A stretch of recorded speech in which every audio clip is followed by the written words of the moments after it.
Welcome friends. একটি লোকসভা কেন্দ্র একটি বা দুটি বা তিনটি জেলার বিধানসভা কেন্দ্রগুলি নিয়ে গঠিত।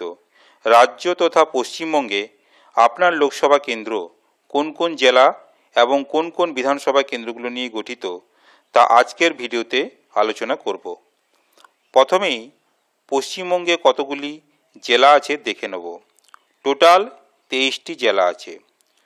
আজকে আমরা যে লোকসভা কেন্দ্রটি নিয়ে আলোচনা করব সেটি হলো বসিরহাট লোকসভা কেন্দ্র। এই লোকসভা কেন্দ্রটি একটি জেলা, উত্তর চব্বিশ পরগনা, এবং তার বিধানসভা কেন্দ্রগুলি নিয়ে গঠিত। এই জেলাতে টোটাল 33টি বিধানসভা কেন্দ্র আছে।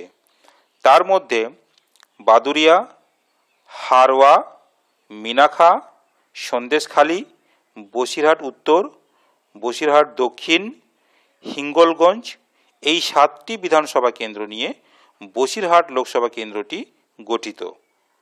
আপনাদেরকে একটি ছোট্ট ইনফরমেশন দেওয়ার চেষ্টা করলাম। ভিডিওটি ভালো লাগলে শেয়ার করবেন।